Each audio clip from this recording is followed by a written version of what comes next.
A tiny two-bedroom warren built in 1920, sitting on a quarter-acre lot in a former timber town, listed for $49,000. In a country where the average home cleared $700,000 last month, that price tag looks like a typo or an escape hatch from a $2,000 basement suite in Toronto or Vancouver. But turn it over. Behind that number sits a municipality with zero tax base, a permanent boil water advisory, and an emergency room that locks its doors every Friday at 5. The paradox of the Canadian cheap town is simple. The property isn't underpriced. The town is paying you to inherit its liabilities. How many isolated markets across Canada are selling $90,000 homes that cost twice that to keep standing? In this series, we are counting down 25 small towns, unorganized territories, and former industrial hamlets where cheap land comes with a hidden invoice. We will track down number 19, where a single industry closure left a township with 300 residents and no snowplowing contract, and number 6, where the nearest hospital is a 2-hour flight on a medevac plane. Hit subscribe so you don't miss our weekly breakdowns of real estate reality across the provinces. We begin at number 25 with Kirkland Lake, Ontario, in the Temiskaming district. Stand on Government Road East and you see 1930s brick commercial blocks interspersed with boarded-up storefronts, framed by black spruce and hard rock tailings under a sharp northern sky. Population sits at 7,700, with a CREA benchmark home price of $145,000, nearly $500,000 below the Ontario average. Population has dropped over 50% since its peak, leaving 70 people per square kilometer. The anomaly is the Macassa mine, a gold operation that produced over 3 million ounces, yet the town's commercial tax base dissolved as corporate operations shifted off-site. Healthcare relies on Kirkland Lake District Hospital, an 18-bed facility with a 24/7 emergency department, but specialist care requires a 2.5-hour drive down Highway 11 to North Bay. One public elementary school and a single grocery store serve a 100-kilometer radius, while winter road maintenance relies on aging equipment struggling against lake effect blizzards. The catch? The municipal mill rate is among the highest in Ontario. Property taxes on a $100,000 home can top $4,000 annually, paired with structural risks from century-old wooden foundations. Kirkland Lake trades low mortgage payments for heavy municipal infrastructure debt. At number 24 is Canso, Nova Scotia, in the district of Guysborough. On the coastal road, you look out over gray, salt-bleached clapboard homes facing the Atlantic, timber wharves rotting into the harbor, and wind-swept scrub. Population has drifted down to 730, with average home prices hovering at $115,000, $300,000 below the Nova Scotia benchmark. Its history as a major 1600s fishing port and transatlantic cable station connected North America to Europe, yet today basic commercial infrastructure is gone. The service math is stark.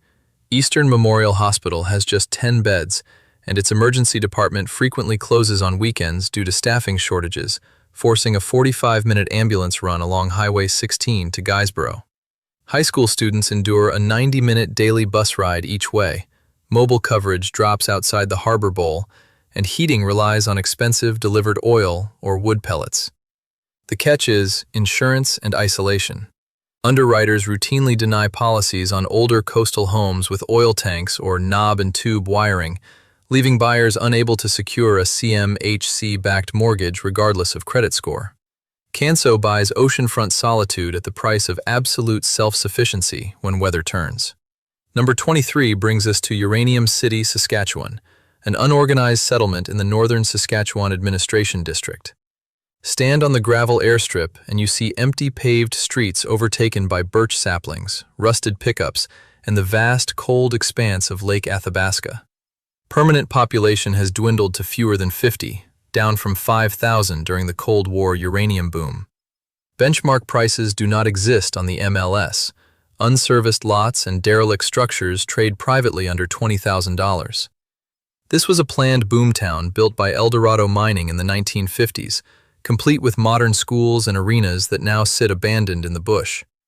Medical care is restricted to a small nursing station with no resident doctor, and emergency evacuations depend on weather-permitting air ambulances to Prince Albert, 700 kilometers south. There are no grocery stores, commercial banks, cell towers, or winter roads except for a temporary ice road open a few weeks in February. The catch is absolute geographical incarceration. Shipping a crate of supplies by barge or plane costs more than the land itself, and homes cannot be financed through any Canadian bank. Uranium City is a total off-grid gamble, bridging us to our next entry where industrial collapse happened along a major rail line. Still ahead, we will look at a former paper mill town where water bills rival a Toronto mortgage, and an Atlantic outport where whole streets are surrendering to coastal erosion. Moving to number 22, Grand Falls, Windsor, Newfoundland and Labrador. Down High Street, you see mid-century bungalow subdivisions framed by the Exploits River, thick boreal forest, and the smokestacks of a defunct paper mill. Population stands at 13,800, down steadily since the Abitibi-Bowater Mill shut in 2009, with a median home price of $185,000, $120,000 below the provincial average. It was created as a private company town by British newspaper barons in 1905 to supply newsprint to London, operating its own railway and logging camps. Healthcare is anchored by the Central Newfoundland Regional Health Centre, a 90-bed regional hospital with full-time emergency care, but oncology or cardiac services require a 3-hour drive along the Trans-Canada Highway to St. John's. While the town retains 2 high schools and national chain stores, winter heating relies heavily on oil furnaces, with annual bills often exceeding $4,000. The catch comes down to economic mono-reliance. Municipal infrastructure built for an industrial center now relies on a shrinking residential tax base, driving up local utility fees and assessments. Grand Falls, Windsor provides complete urban services at low entry prices, but you are betting on a local economy searching for a second act. Number 21 is Trail, British Columbia, in the regional district of Kootenay Boundary. Stand on the Victoria Street Bridge and look across the Columbia River at steep hillside neighborhoods looming in the shadow of the massive Teck lead-zinc smelting complex. Population sits at 7,700, with a CREA benchmark home price of $320,000, less than half the BC average. Trail hosts one of the world's largest fully integrated zinc and lead smelting complexes, operating continuously since 1896 and generating its own hydroelectric power. Kootenay Boundary Regional Hospital sits right in town with 75 beds and full emergency coverage, alongside complete schools and retail centers. However, cellular coverage drops rapidly in surrounding mountain passes, and winter driving over the Blueberry-Paulson Pass on Highway 3 requires snow tires and constant vigilance. The catch is environmental and physical. Decades of heavy processing left historical lead contamination in older soils, requiring strict remediation protocols through the Trail Area Health and Environment Program, which depresses appreciation compared to resort towns like Rossland. Trail gives you accessible interior BC living, but the discount is tied directly to the industrial footprint in your backyard. Number 20 opens with a question every Northern Ontario buyer asks. Why does a clean 3-bedroom brick bungalow on a quiet street cost less than a used pickup truck? Welcome to Elliott Lake, Ontario, in the Algoma district. On Hillside Drive North, you see low-rise apartments, concrete plaza storefronts, and 1950s suburban housing nestled between Precambrian granite ridges and white pine forests. Population sits at 11,300, with a benchmark home price of $165,000, more than $520,000 below the Ontario average. After being carved out of wilderness in 1955 as the world's uranium mining capital, all 11 mines closed by 1990. Instead of becoming a ghost town, Elliott Lake intentionally converted its housing stock into a retirement community, advertising cheap rents nationwide to fill empty streets. St. Joseph's General Hospital is a 56-bed facility with a 24/7 emergency department, though complex surgical cases require a 2-hour drive along Highway 17 to Sault Ste. Marie. A local high school and 2 pharmacies handle basic needs, while winter road clearing is well maintained along primary routes. The catch? Water and sewer systems were engineered for 30,000 people, leaving a shrinking, aging tax base to fund massive repairs, driving municipal tax spikes over 3% annually. Elliott Lake trades low entry prices for escalating municipal maintenance liabilities. Number 19 opens with railway history.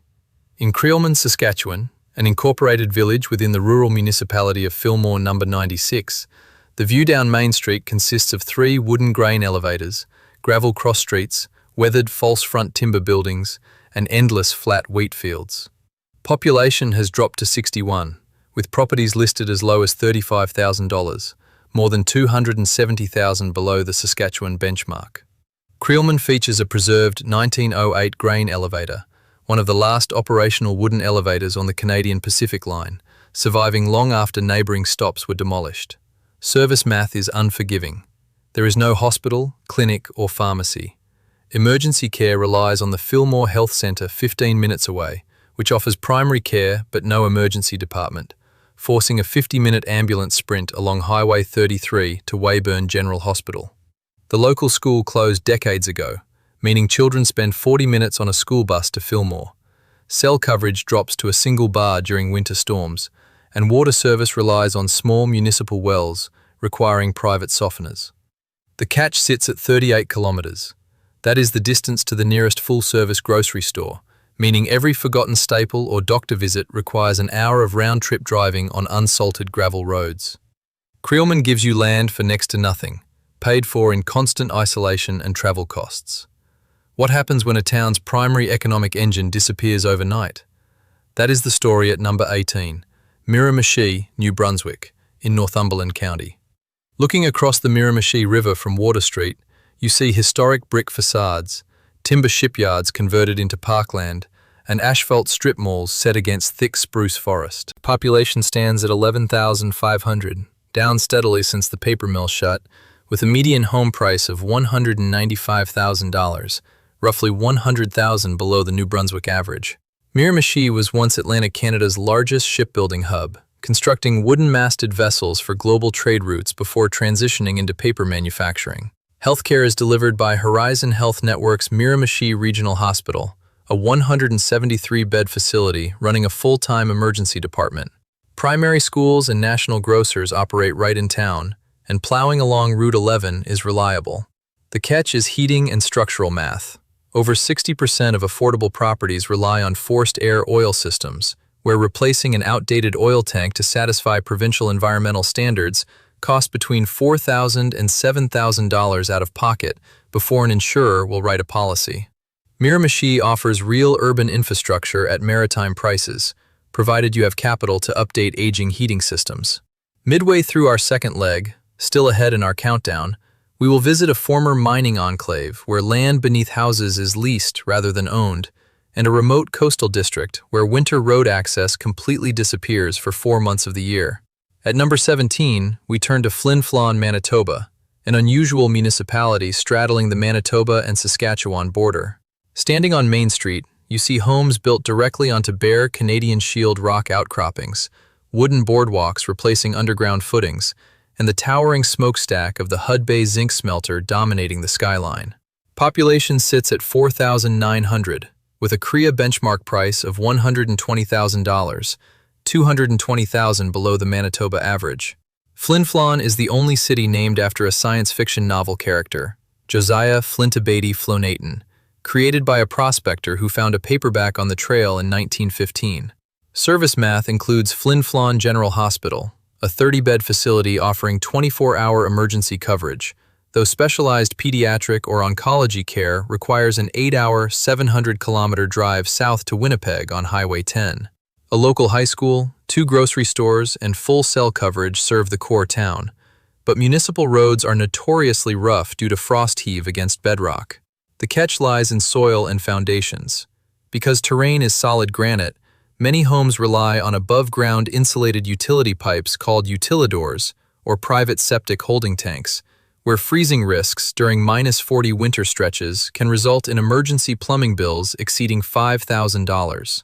Flin Flon offers rugged northern affordability, but bedrock maintenance demands constant cash reserves. Number 16 brings us to Glace Bay, Nova Scotia, located within the Cape Breton Regional Municipality. Walk down Commercial Street and you see red brick commercial buildings, salt-sprayed wooden double-uppers, and distant views of the grey Atlantic Ocean.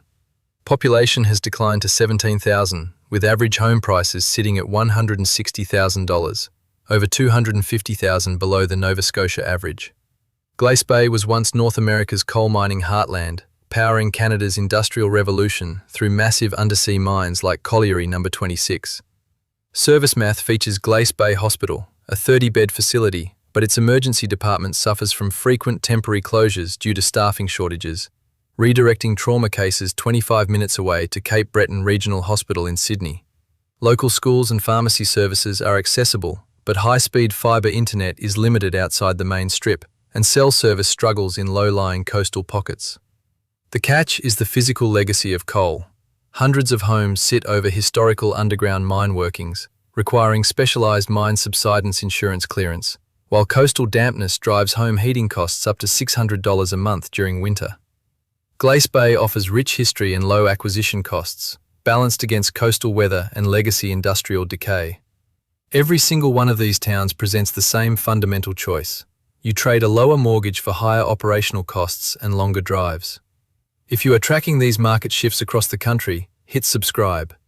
My question for you: if a $90,000 home required a 50-kilometre drive just to reach a full-service grocery store, would you take that deal?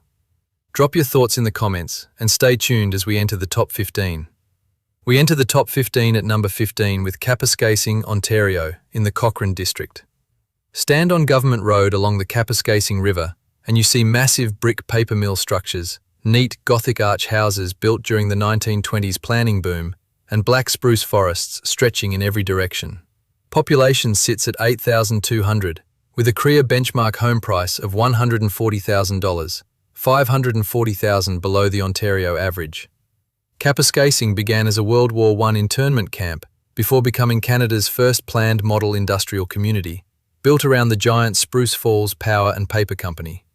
Servicemath centres on Sensenbrenner Hospital, a 53-bed facility keeping its emergency department open 24/7, though specialised medical treatments require a 4-hour drive down Highway 11 to Sudbury. A local French and English school system, 2 chain grocery stores, and full cell coverage serve the urban core, while municipal crews maintain snow ploughing on primary roads through severe northern winters. The catch is the heating bill and distance. Winter temperatures regularly plummet below -35°C, and heating a 90-year-old uninsulated home with natural gas or wood can cost over $4,500 a season. Kapuskasing offers complete community infrastructure at an absurdly low price, but northern winters claim back every dollar saved on the mortgage. Number 14 brings us to Tumbler Ridge, British Columbia, in the Peace River Regional District. Looking down Front Street, you see pristine 1980s planned residential cul-de-sacs, thick pine forests, and the dramatic snowy, jagged peaks of the Rocky Mountains.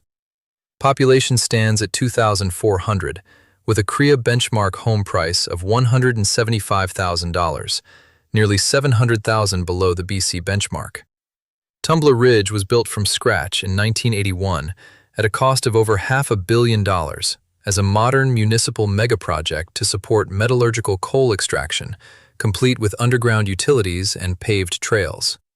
When the Quintet coal mine shuttered in 2000, half the town vanished almost overnight, causing real estate values to crash by 80%. Tumbler Ridge Community Health Center provides emergency services, but critical surgical or obstetrical cases require a 90-minute drive along Highway 29 to Dawson Creek and District Hospital, a 46-bed facility. A single K-12 public school operates in town. Cell service is spotty once you leave municipal boundaries, and winter road clearing over mountain passes requires heavy provincial machinery. The catch is single industry volatility.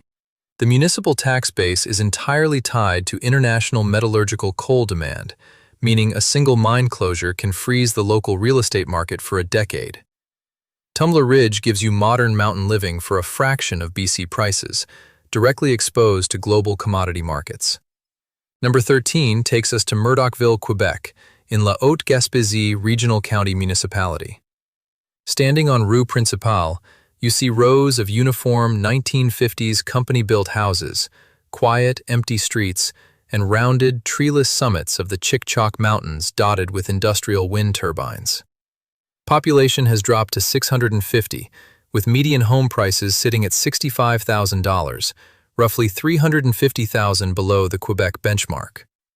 Murdochville was carved out of the dense Gaspé wilderness in 1953 by Noranda to mine copper. When the mine and smelter shut down permanently in 2002, the town council famously considered demolishing the entire municipality. Service math is extremely fragile. There is no local hospital, only a small health clinic. Emergency care requires a 70-minute drive over icy mountain passes along Route 198 to Hôpital de Gaspé, operating a 62-bed facility with a full-time emergency room. Elementary school children are taught locally, but high school students travel by bus over an hour each way. Cell coverage is spotty in mountain valleys, and winter snowfall exceeds 400 centimeters, requiring heavy snow removal equipment. Still ahead in our final entries, we will look at an isolated island community where emergency supplies arrive solely by ferry, and a former prairie boomtown where an entire commercial strip is listed for less than the price of a parking spot in downtown Toronto.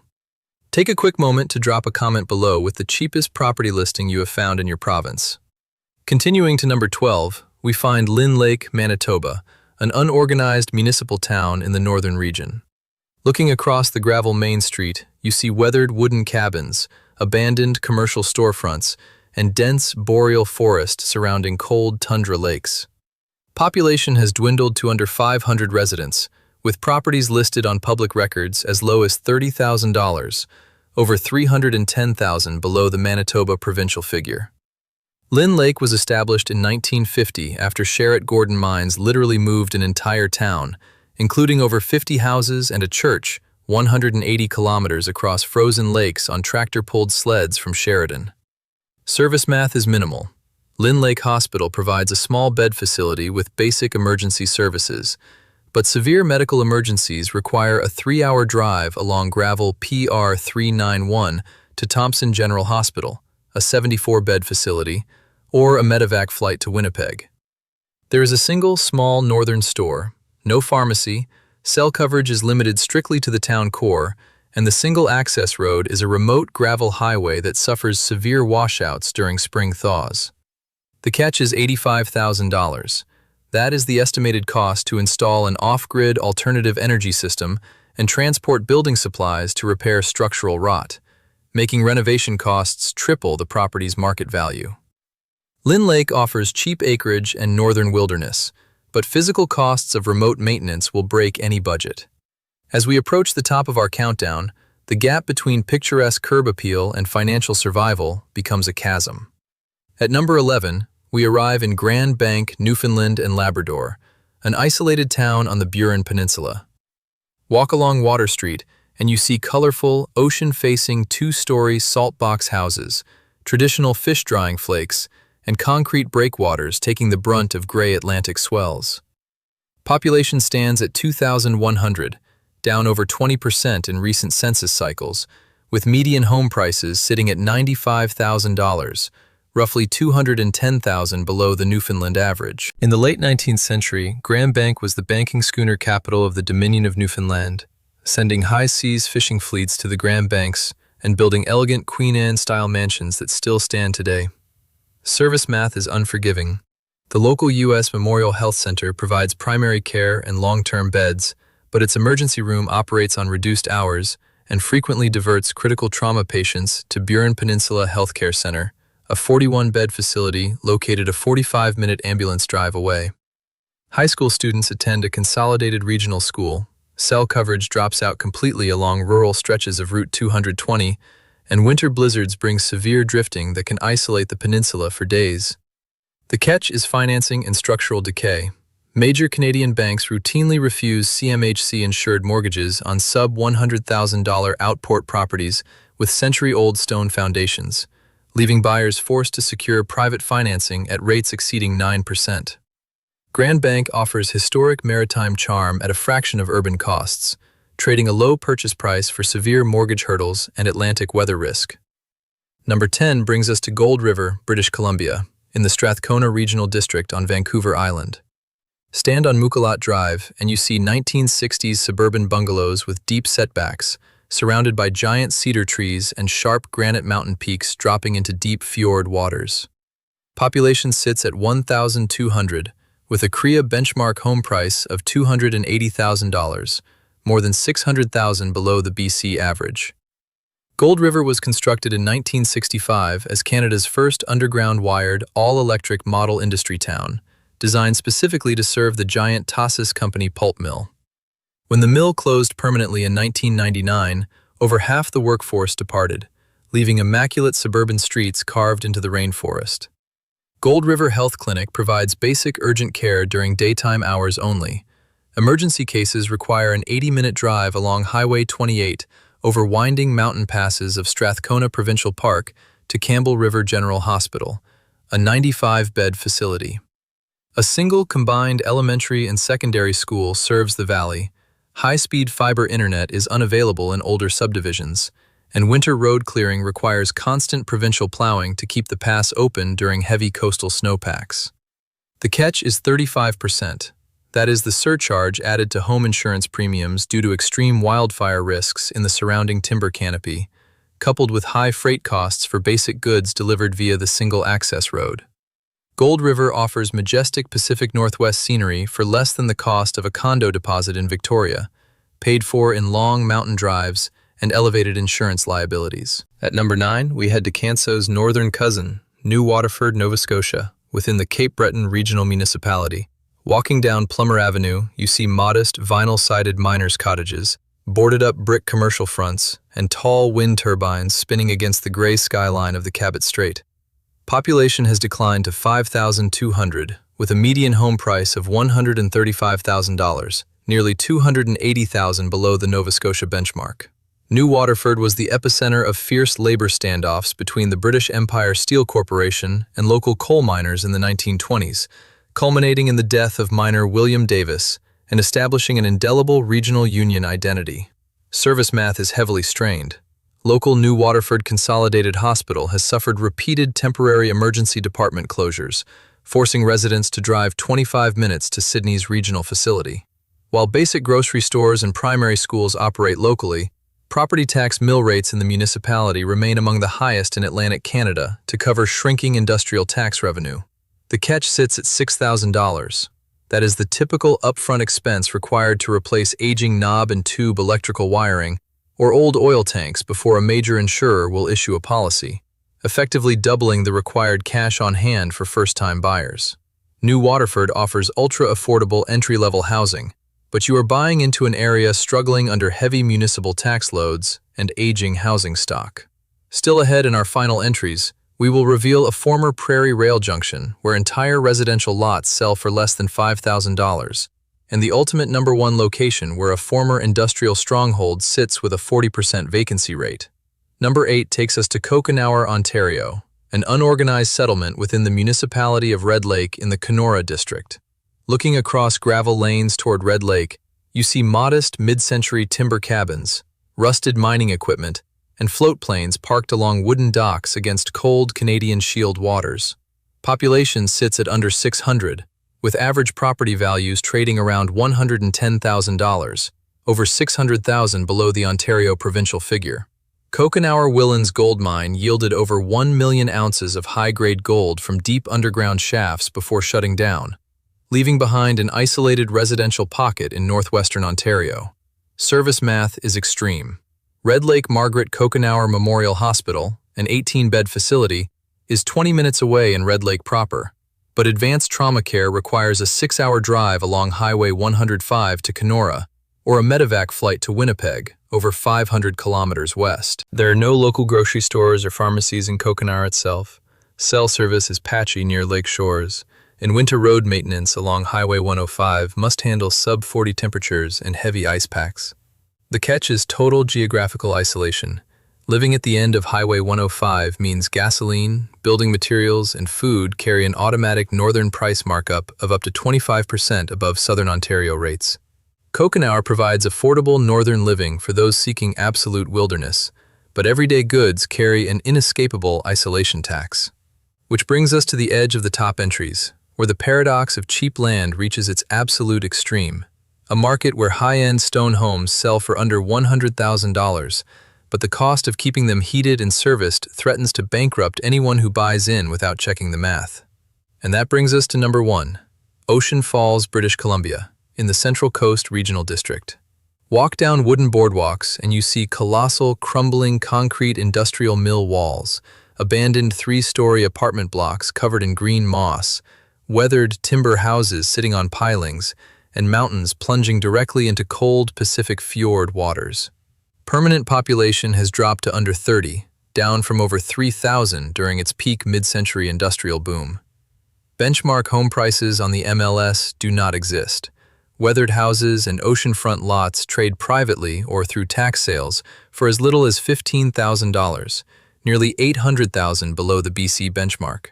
Ocean Falls was once a self-contained industrial powerhouse, producing thousands of tons of newsprint annually and operating the largest hotel in Canada outside of Vancouver, complete with an indoor Olympic-sized swimming pool that trained national champions. Service math is an absolute void. There is no hospital, clinic, resident doctor, or emergency department. Medical emergencies require a float plane or medevac helicopter run across open ocean to Bella Bella's R.W. Large Memorial Hospital, a 15-bed facility over 40 kilometers across sea channels. There are no schools, chain grocery stores, or commercial banks, and cell service is non-existent, forcing residents to rely entirely on satellite Starlink terminals. There are no municipal roads connected to the provincial highway grid, meaning winter snow removal is handled by individual residents with hand shovels or private tractors.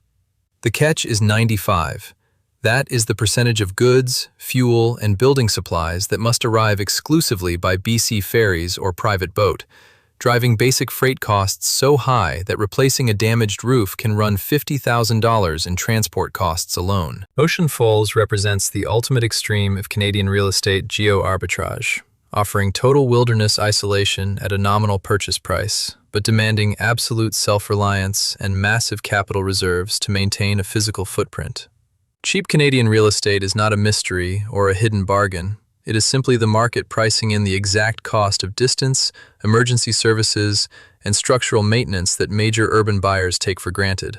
Moving trucks across this country are all fighting for the same handful of suburban exits, while three-quarter-price towns sit empty for a reason. What remains uncertain is whether remote work technology and localized satellite infrastructure can offset these physical liabilities, or if expanding healthcare shortages will push these isolated municipal tax bases over the edge. Before you pull the trigger on any $90,000 property, verify 3 hard numbers: the drive time to an operating emergency department, the age of the home's oil tank or septic system, and the municipal tax trend over the last 5 years. So here's my question for you. If a house costs $75,000 but sits 65 minutes away from the nearest open emergency room, is that an unacceptable risk or the exact distance you are willing to pay for?